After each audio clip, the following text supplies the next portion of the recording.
কি পাগল বানাইলা গো মুর্শিদ কি পাগল বানাইলা গো মুর্শিদ কইরা নীলা মান না দেখিলে বাঁচে না রে পরা। এরাতের তাফসীর করতে গিয়ে বলেছেন জুইদুল তামামার ইমানি ফামান যাকারা যাকারলি আল্লাহ রাব্বুল আলামিন ওনার নামখানা যে জায়গায় আছে তার পাশেই রহমাতুল লিল আলামিন নবীর নাম মুবারকখানা আল্লাহ নিজে লিখে দিয়েছে। জোরে বলে সুবহানাল্লাহ। এই নবীর সম্মান মর্যাদা কেমন, এই নবীটা কেমন একটু বোঝার জন্য চেষ্টা করুন। সোনার মালিকের আব্বা জান ভাই জানেরা গভীর মনোযোগ ভালো করে বোঝার জন্য চেষ্টা করুন। রহমাতুল লিল আলামিন নবী উম্মতের পাগল করা নবী, এই নবী কেমন নবী একটু বোঝার জন্য চেষ্টা করুন। উহুদের ময়দানে যুদ্ধ করতেছেন, রহমাতুল লিল আলামিন নবী বান্দা মুবারক শহীদ হয়ে গেল।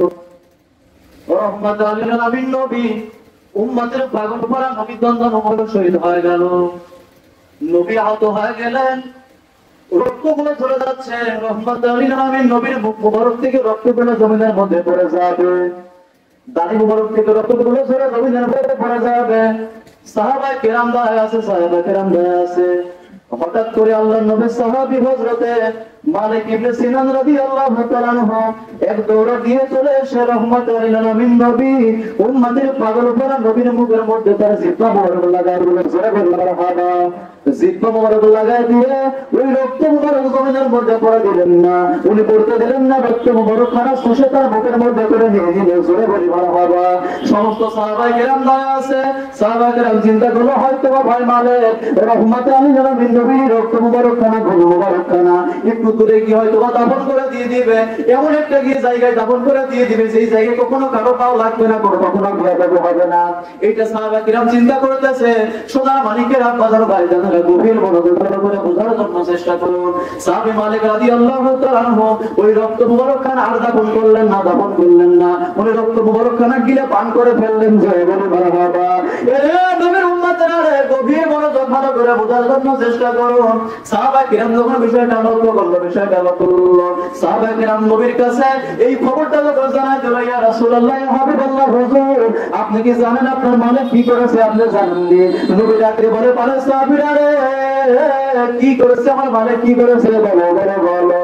সাহাবায়ে কেরাম ডাক দিয়ে বলে ইয়া রাসূলুল্লাহ ইয়া হাবিবাল্লাহ হুজুর আপনি সাহাবী মালিক, আপনি যখন আহত হয়ে গেলেন আপনার রক্তগুলো জমিনের মধ্যে পড়ে যাবে, এমনি মুহূর্তে রক্তগুলো জমিনের মধ্যে পড়তে যায় নাই, উনি মুখের মধ্যে করে রক্তগুলো পান করে ফেলেছে। জোরে বলে মারহাবা। আল্লাহর নবী ডাক দিয়ে বললেন এরে পারে সাহাবীরা রে আমার মালিক কোথায়? তাকে ডাক দাও, তাকে ডাক দাও। মালিক কোথায়?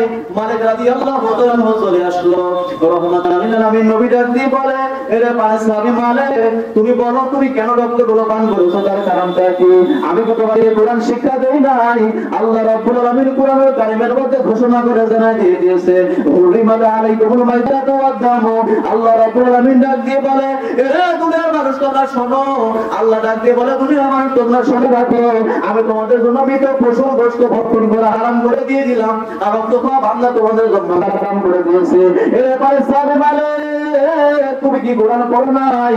আমি কি তোমাকে কোরআন শিক্ষা দেই নাই? সাহাবী মালিক ডাক দিয়ে বলে ইয়া রাসূলুল্লাহ হাবিবাল্লাহ হুজুর আমি তো কোরআন পড়েছি, আমি কোরআন পড়েছি। আপনি এমন একজন নবী পৃথিবীর জমিনে যে সমস্ত মানুষগুলো আছে তারা রক্ত খাওয়া হারাম জানার পরে যদি অহংকারের সঙ্গে আল্লাহর কথাকে ভায়োলেট করে যদি রক্ত পান করে তারা জান্নাতে জাহান্নামে হয়ে যেতে পারে। কিন্তু সাহাবী মালিক ডাক দিয়ে বলে ইয়া রাসূলুল্লাহ ইয়া হাবিবাল্লাহ হুজুর আপনি এমন একজন নবী যে নবী রক্ত মুবারক পান করবার কারণে জাহান্নামে মানুষরা জান্নাতি হয়ে যাবে। জোরে বলে মারহাবা। ইয়া রাসূলুল্লাহ ইয়া হাবিবাল্লাহ হুজুর আপনি মুসা কালিমুল্লাহর মতো পয়গম্বর নয়, আপনি ঈসা রূহুল্লাহর মতো পয়গম্বর নয়, আপনি আদম শফিউল্লাহর মতো পয়গম্বর নয়, আপনি ইব্রাহিম খলিলুল্লাহর মতো পয়গম্বর নয়। আপনার স্বামী আমার মাহবুব বলেছে ওয়াফানা লাকা বিকরাত, আপনার স্বামী আমার মাহবুব বলেছে হাবিব মানা মাহবুব, যার স্বামী আমার হাবিবুল্লাহ নবীর সন্তান জন্য আমার মাহবুব তার জন্য পাগল। আপনার বিরুদ্ধে সম্মান দেয় এমন আপনার নবীর রক্ত মুবারক পান করবার কারণে আমি সাহাবী মালিকের কি হয়েছে ইয়া রাসূলুল্লাহ আপনি ভালো বলতে পারবেন। আল্লাহ নবী ডাকতে বলে রে পারে সাহাবীরা তোমরা শুনে রাখো, তোমরা পৃথিবীর জমিনে যারা জান্নাতে ভালো দেখতে চাও মালিকের দিকে তাকাও। জোরে বলে মারহাবা। আমার পারে সাহাবী মালিক আমার রক্ত পান করবার কারণে জাহান্নামের আগুনটা তার জন্য হারাম হয়ে গেছে। আমার মালিকের আব্বা যারা ভাই জানে না, ভালো করে বোঝার জন্য চেষ্টা করুন। এই নবীর কেমন শান, কেমন মান আমার আল্লাহ রব্বুল আলামিন দান করেছে, একটু বোঝার জন্য চেষ্টা করুন। কিয়ামতের কঠিন ময়দানে আদালতে আখিরাতে নবীর উম্মতের কাছে পাল্লাটা দিয়ে দিবে, গুনার পাল্লাটা উম্মতের ভারী হয়ে যাবে। কত বড় দরদের নবী আমার আপনারে, নবীর উম্মতের আরে ময়দানে জাহান্নামের দিকে হাঁটায় দিয়ে চলে যায় ফেরেশতারা। রাহমাতুল লিল আলামিন নবী ডাকতে বলবে, রে ফেরেশতারা দাঁড়াও দাঁড়াও। ক্ষমতা হবে যে একটা প্রথম সম্মুখে ফেরেশতা চলে যায়, ফেরেশতা দাঁড়ায় যাবে, আল্লাহ নবীকে ডাক দিয়ে বলবে, ইয়া রাসূলুল্লাহ হাবিবাল্লাহ হুজুর। ফেরেশতাকে ডাক দিয়ে বলবে, আল্লাহ নবী ডাক দিয়ে ফেরেশতা আর উম্মত কি কোথায় নিয়ে যাও? ফেরেশতা বলে বলো। ফেরেশতা ডাক দিয়ে বলবে, ইয়া রাসূলুল্লাহ হাবিবাল্লাহ হুজুর, আপনার উম্মতের গুনাহ পাল্লা ভারী হয়ে গেছে, ময়দানে জাহান্নামের দিকে হাঁটাই নিয়ে চলে যাচ্ছে। নবী করে যা মানবে না, নবীর মন মানবে না, নবী বলবে না আমি মানি না, আমার সামনে হিসাবখানা দেখাও, আমি দেখতে চাই। হিসাবখানা তুলে দেওয়া হবে, নবীর উম্মতের গুনাহ পাল্লাটা ভারী হয়ে যাবে। নবীর উম্মতের আরে মুহূর্তের মধ্যে রাহমাতুল লিল আলামিন নবীর উম্মতের পাগল ভরা নবী তারা শাহাদাত আঙ্গুল নাকি পাল্লা দাবাই দিবে রে। মুহূর্তের মধ্যে নবীর উম্মতকে ধরে ধরে জান্নাতে নিয়ে চলে যাওয়া হবে। আমার মোট কিছু তাকায় তাকায় দেখবে রে, আমার মাবুদ মোট কিছু তাকায় তাকায় দেখবে। আল্লাহ ফেরেশতাকে ডাক দিয়ে বলবে, ফেরেশতা রে আমার কিয়ামতের অবস্থাটা কি? ফেরেশতা বলো বলো বলো। ফেরেশতা ডাক দিয়ে বলবে, মাবুদ কি বলবে তোর আল্লাহ, আমার কিয়ামতের অবস্থা আমি কি বলবো? তোমার হাবিবের উম্মতের অবস্থা হয় একরকম, আর তোমার হাবিবকে করে দেওয়ার একরকম অবস্থা ময়দানে এরকম চলতেছে। আল্লাহ ডাক দিয়ে বলবে, ফেরেশতা কোনো চিন্তা করিস না, কোনো টেনশনের করার নাই। ওই কিয়ামতের কঠিন ময়দানে আদালতে আখিরাতে আমার উম্মতের অবস্থা, আমার বান্দার অবস্থা হবে একরকম, আমার হাবিবকে করে দেবে আর একরকম। সরে বলে মারহাবা। এই জন্য তো আমি আল্লাহ কেন করেছি, তার কারণ হলো আমার বান্দার কার কয়টা গুণ আছে তা আমি আল্লাহ তাআলা জানি, কার কয়টা নেকি আছে তাও জানি, কে জান্নাতে যাবে তাও জানি, কে জাহান্নামে যাবে তাও জানি। যদি বলেন জানে না তাহলে আপনার ঈমান থাকবে না, আর যদি বলেন যে জানে তাহলে কেন করা হবে? আমাকে একটু বোঝায় জানি কেন অর্জন করা হবে। যে মনে যাবে জান্নাতীকে জান্নাতে দিয়ে দেওয়া হবে, যে জাহান্নামে হয়ে যাবে তাকে জাহান্নামে দিয়ে দেওয়া হবে। অর্জন করার কারণটা কি, বিষয়টা কি? আল্লাহ রাব্বুল আলামিন ডাক দিয়ে বলে, রে ফেরেশতারা চিন্তার কোনো কারণ নাই, টেনশনের কোনো কারণ নাই। ওই কিয়ামতের কঠিন ময়দানে আদালতে আখিরাতে আমার বান্দার অবস্থা হবে একরকম, আর আমার হাবিবকে করে দেবে একরকম। এই জন্য তাই আল্লাহ কিয়ামতটা কেন করেছে তোরাকে শুনিস নাই? আল্লাহ রাব্বুল আলামিন কুরআনুল কারীমের মধ্যে ঘোষণা করে জানায় দিয়েছে, ওয়ালা সাওফা ইউতিকা রাব্বুকা ফাতারদা। আল্লাহ ডাক দিয়ে বলবে, হাবিব আপনার আমি আপনাকে এমন সম্মান দান করেছি, ওই কিয়ামতের কঠিন ময়দানে আপনার উম্মতকে আমি আপনার খুশি করেছি, সব আপনাকে খুশি করব, আপনার উম্মতকে আপনি মাফ করে জান্নাত দিতেই থাকবো, দিতেই থাকবো, দিতেই থাকবো। যতক্ষণ না পর্যন্ত আপনি ফাতাল দা না বলবেন আল্লাহগো আমি আপনার উপরে খুশি হয়ে গেছি, আমার দরকার নাই, ততক্ষণ পর্যন্ত আমি আপনাকে দিতেই থাকবো, দিতেই থাকবো। সরে বলে মারহাবা। সমস্ত কিয়ামতের কঠিন ময়দানে সমস্ত পয়গম্বর বাবুদের সিয়ারাত দিকে তাকায় থাকবে।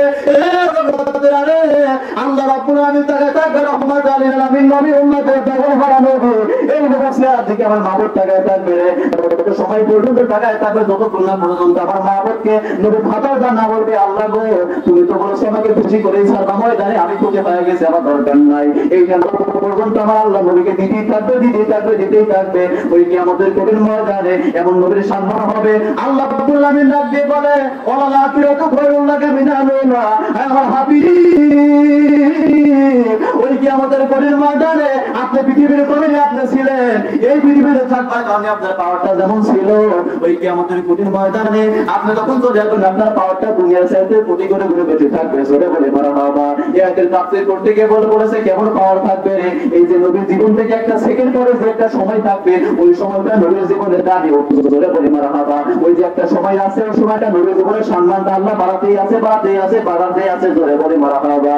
এই যে আজকে যে সময়টা আছে, পরবর্তীতে ভবিষ্যতে যে সময়টা আসবে, এইটাতে আমার আল্লাহ নবীর শান বৃদ্ধি করতেই আছে, করতেই আছে। সরে বলে মারহাবা।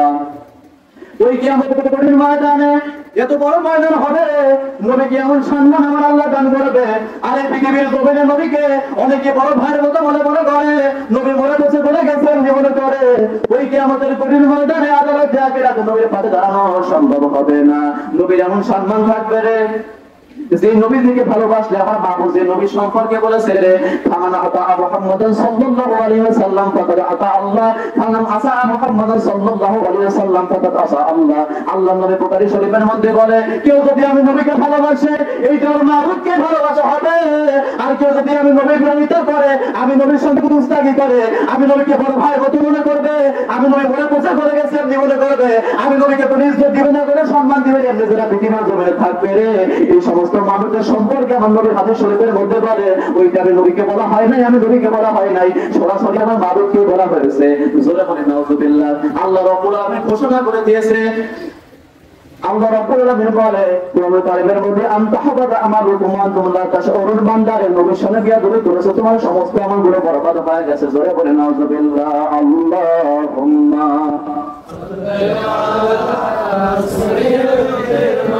মাওলানা মুহাম্মাদ ওয়া আলা আলি সাইয়্যিদিনা রাসূলুল্লাহ। ইয়া আইয়ুহাল হাজিরিন রাহমাতুল্লাহ। তো যাই হোক, আল্লাহ পাক রব্বুল আলামিন যেন আমাদের সকলকে সঠিক বুঝ দান করেন, সকলে বলে আমিন। শেষে আমার মুর্শিদকে হায়াতে তওবা তাবিলা আল্লাহ রাব্বুল আলামিন যেন দান করেন, সকলে বলে আমিন। বলে বক্তব্য শেষ করেছি। আসসালামু আলাইকুম ওয়া রাহমাতুল্লাহি ওয়া বারাকাতুহু।